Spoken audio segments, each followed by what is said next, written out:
Have you ever wondered how banks accumulate massive wealth while your savings account barely yields any interest? Well, today we're going to reveal the financial secrets that most don't know about, including 3 major flaws with our current banking system and how you can implement a strategy that gives you the ability to be your own bank. We're also going to do a deep dive into some of the wealthiest families in history and the blueprint they use to pass down generational wealth.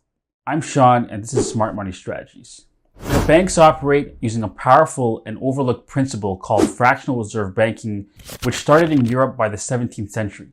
London goldsmiths at the time offered their clients gold deposit accounts, which allowed them to deposit their gold in exchange for paper receipts. These receipts were recognized as the first ever banknotes, and they instantly became a convenient way for bankers to complete transactions without the burden of carrying large amounts of physical gold. Most customers never requested to withdraw the full amount of their deposits, and usually it was just a portion of their gold whenever they needed it. As banknotes became more common, goldsmiths realized that they could lend out a portion of the gold they were holding while maintaining enough reserves to meet withdrawal requests, which is exactly when fractional reserve banking was implemented. From that point onwards, banks started to hold only a fraction of customers' deposits while lending out the rest. As things progressed, fractional reserve banking became more global, and central banks like the Bank of England, the Federal Reserve, and the Bank of Canada started regulating the system.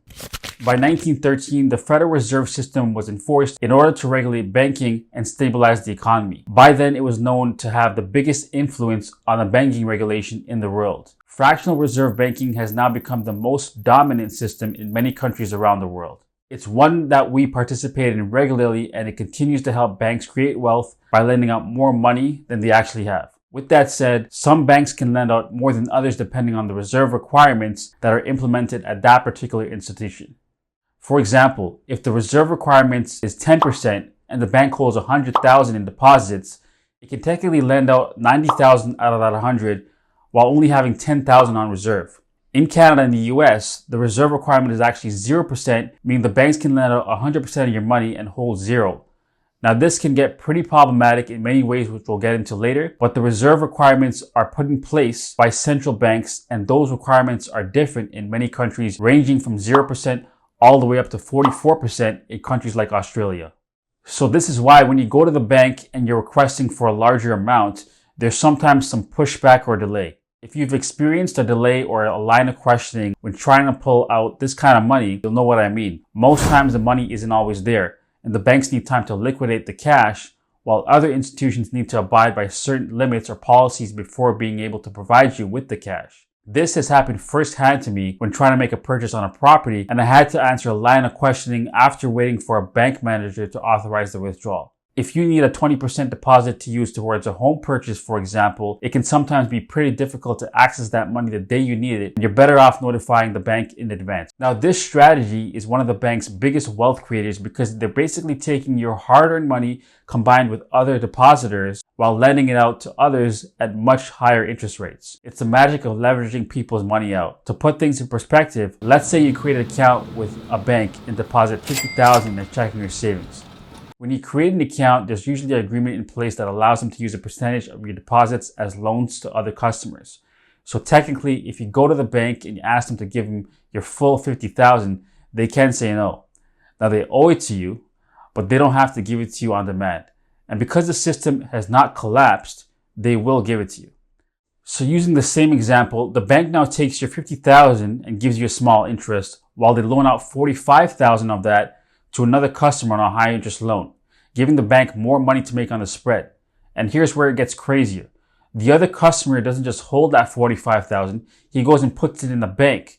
And the bank then holds 10% of that money and loans out the other 90%, and the system just repeats itself. To top things off, traditional banks offer low interest savings account and limited control over your finances. So when you look at it this way, your money is working harder for the bank than it is for you. While inflation is diminishing your savings, the bank is using your hard-earned cash to leverage it out while your savings gets outperformed by inflation. By allowing your money to idle in your account, you're giving the banks the opportunity and tools to earn more off your dollar. Now that we've gone over what fractional reserve banking actually is, let's look at 3 key reasons why it's flawed. The first is inflation. As life goes on, prices continue to rise and things become more expensive. This is why, if you've ever checked your savings and wondered why it wasn't maintaining the same purchasing power as it once did, you're not alone.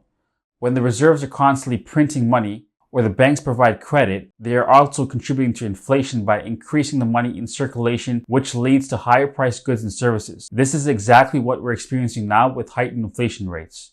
The increase of credit enables more liquidity, but it does not make the economy any wealthier by doing so. The other problem with traditional banking is the risk of bank runs, which is pretty major. This happens when a large number of depositors request to withdraw their money at the same time.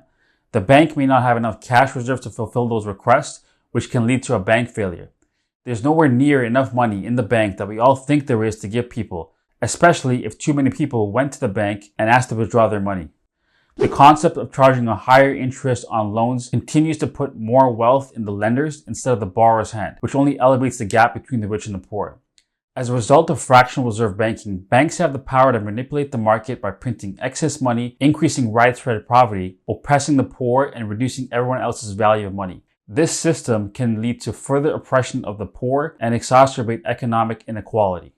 Now, there are plenty of ways to invest your money in more rewarding options instead of leaving it in the bank. But for the purpose of today's video, we're going to focus on one powerful solution to break free from the limitations of traditional banking and take back control of your own money. This tool, also known as infinite banking, gives you the power to be your own bank and grow wealth on your own terms. You can leverage out your own money the same way the banks do with your savings, except this time you have full control over the funds. The process is completed through a whole life insurance plan that you can use to warehouse your savings instead of having it all stored at the bank. Putting your savings here instead is going to earn you a much higher and guaranteed rate of return regardless of how the market's performing. Your money is not contingent on the market because this is not an investment, so you're going to earn a compound interest regardless of the outcome.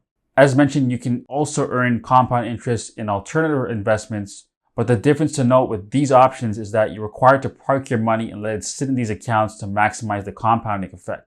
The minute you pull out of these investments, the compounding growth stops because you're separating the money from the savings or investment.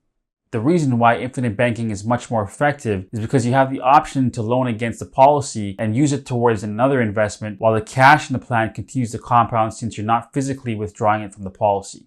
So the best way to leverage and take advantage of this strategy is to use the funds from the policy towards other smart investments that enable you to earn a higher return and essentially make you more money.